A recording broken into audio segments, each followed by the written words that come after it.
So preparation for marriage is going to be of prime importance.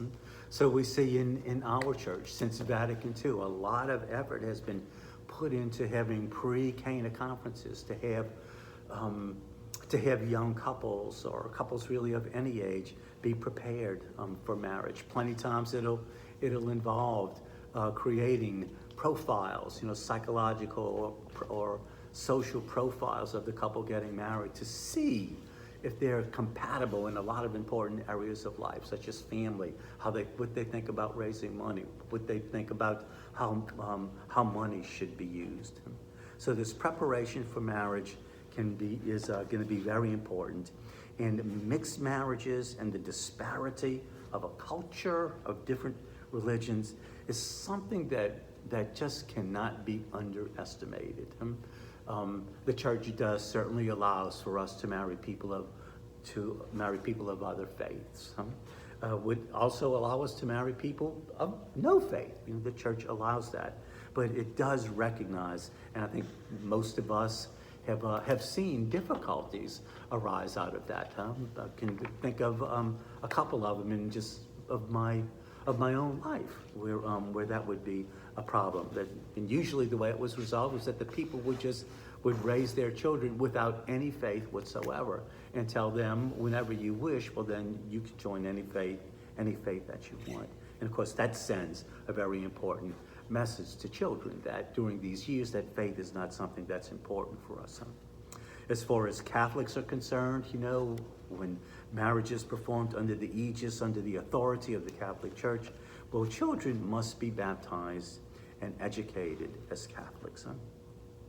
When we look at the effects of the sacrament of matrimony, the bond of matrimony is something that is perpetual and exclusive. It perpetuates until death. Now, plenty times if you ask people, well, how long does marriage? They say, well, forever. Well, when you take your vows, you take the vows until death do us part, until death. If a spouse dies, well, then you're not married to that person any longer. And so you're free to marry another person. It doesn't mean that we're not going to love them tremendously in heaven, and that we'll also have a relationship with them in heaven, but we'll not be married. Talking about the effects of the sacrament of matrimony, we talked about the bond being perpetual and exclusive. And that's interesting because that's always been the Christian view, that it's perpetual, that it's exclusive, that you can only marry one woman. And it seems like the further and further you go away from that, the Catholic Church is holding on to that view and is recognizing the truth of that view. But the further you go from that, you end up into a situation where polygamy can be something that's accepted, once that. But it looks like it is, our church is remaining true to that and supporting that as a reality of marriage. Authentic married love is caught up into divine love. Isn't that a lovely sentiment, that it's part of divine love?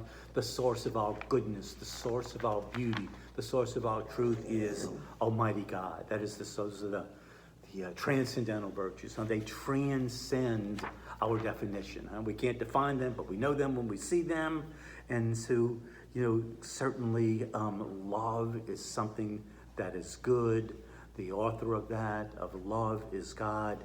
So authentic married love is something that is really caught up in divine love, because divine love is at the very source of the love that we have for our spouses.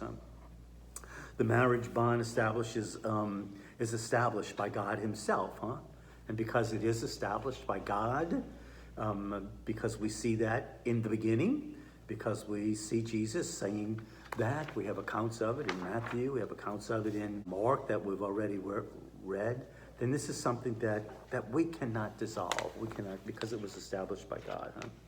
The church cannot contravene divine wisdom. The church would not be able to dissolve that. When we look at the graces of the sacrament of matrimony, these graces are intended to perfect a couple's love for one another. The sanctifying grace, our participation in the very life of God is intended to perfect a couple's love for one another.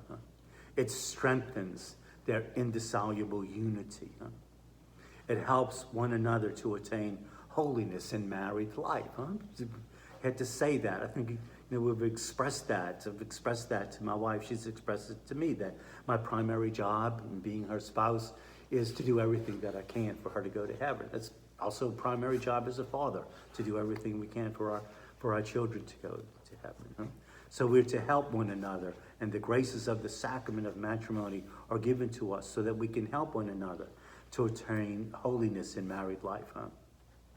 The graces are there to help us to welcome and to educate their children. And so plenty of times we think, well, I'm going to send my children to Catholic schools so that they can give them the education in the faith. But to tell you the truth, the job of educating children in the faith really is the job of parents. Hopefully when they'll go to Catholic school, we can feel pretty safe in saying they're going to reinforce what they've been taught at home about the Catholic faith. But it's not something that just can be dismissed or shifted over to the Catholic school. It is really our duty as Catholic parents to educate our children and to welcome children into life. Huh? Christ is the source of these graces. Huh? Christ dwells with them, dwells with the couple, gives them the strength to take up their crosses. And certainly because as a result of marriage, we're going to have forms of suffering that we otherwise would not have were we not married. Just like because we're married, we're going to have forms of joy and forms of a great embrace of elements of life that we otherwise would not have were we not married. Huh? So God gives us the grace to take up our cross, to follow him, to rise after we have fallen. If we stumble and fall, we have the grace to rise. We also get the grace in marriage to forgive one another. Pope St. John Paul II came here to New Orleans in September of 1987, said a beautiful mass out at the lakefront, green vestments, and the breeze was blowing off the lake, and it was just beautiful. But what he was saying that day is he said that the most difficult scripture, the most difficult passage in all the scriptures is that we are to forgive one another, is that we are to forgive. And then when he went from New Orleans, he went to San Antonio, and there he spoke specifically about forgiveness in marriage, forgiving in marriage. And so this is, one time my wife and I got questioned on the street last year. It was some Canadian girls who were in New Orleans for a party, for the bridal party, and said, we'd just like to, can we video you? We want to have some questions that we have to ask you. And we said, well, yeah, go ahead. So how long have you been married? So 47 years. Like, well, we've hit the jackpot because then we get more points for the number of years that you've been married. But the question they asked us is, what do you think is necessary for a successful marriage? And so the first thing both of us said is, well, forgiveness. Forgiveness, certainly, I've had to be forgiven and have been forgiven numerous times by my wife, and sometimes I've had to verbalize that and ask for her to forgive me. Huh? So this grace to be able to forgive one another is given to us through the sacrament of marriage. Huh? The ability to bear one another's burdens. A spouse loses a family member or loses a job and has to confront different burdens in life. Well, we get the grace to share, to bear these burdens with them and to help them bear them. We receive the grace to be subject to one another out of reverence for Christ, to be subject to one another, to say, well, sure, yes, definitely, yeah, certainly, I can help you vacuum the house. Yes, I can certainly help you washing the dishes. Yes, I can certainly drop this kid off to chorus rehearsal or to baseball practice. To be subject to one another, to be helpers. This grace is given to us in marriage. And then to love one another with a tender love, with a supernatural and fruitful love, because we can participate in our marriage. I mean, that's the point, that in this marriage we can, draw upon the love of God to love our spouses. And if we look at marriage, if we look at the goods and the requirements of conjugal love, we'll go back to the Catechism in paragraph 1643. It says, conjugal love involves a totality in which all the elements of the person enter: appeal of the body and instinct, power of feeling and affectivity, aspiration of the spirit and of will, It aims at a deeply personal unity, a unity that, beyond union in one flesh, leads to forming one heart and soul. It demands indissolubility and faithfulness in definitive mutual giving. It demands indissolubility and faithfulness in definitive mutual giving, and it is open to fertility. In a word, it is a question of the normal characters of all natural conjugal love, but with a new significance, which not only purifies and strengthens them, but raises them to the extent of making them expressions of specifically Christian values.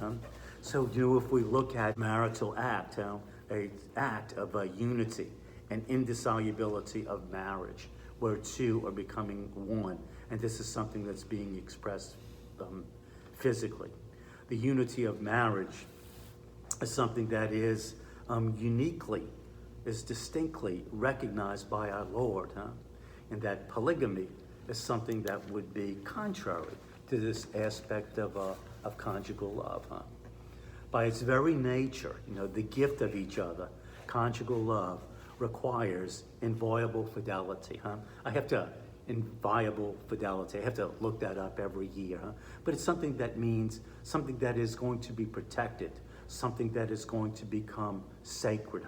This union of conjugal love, of this gift to one another, this act of total self-giving is something that definitely has to be protected.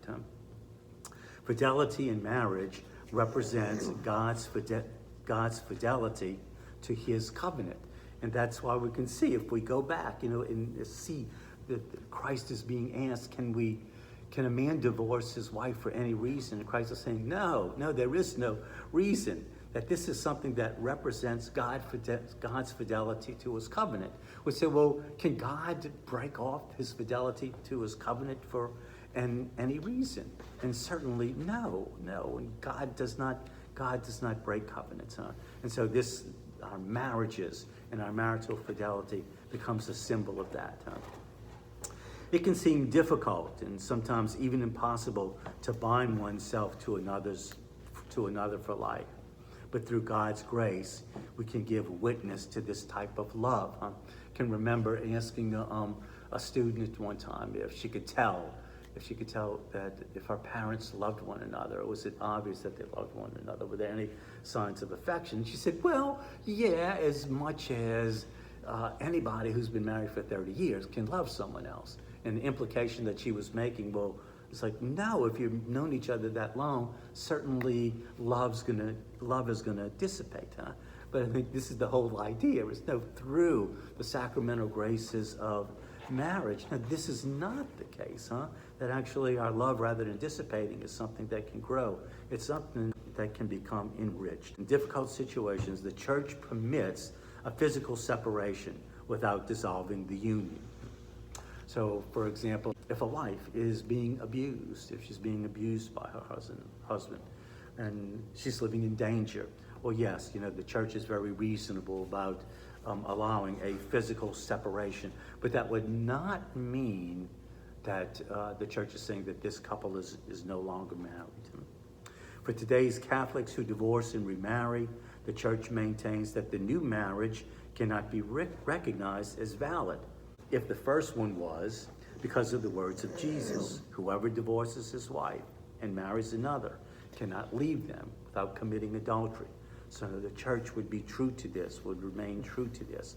If a person is divorced and remarried, the church would not recognize that second marriage.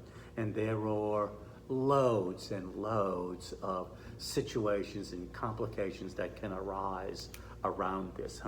And when those do arise, and plenty of times someone more skilled than I in canon law, a priest, a pastor, would be someone who could answer those questions.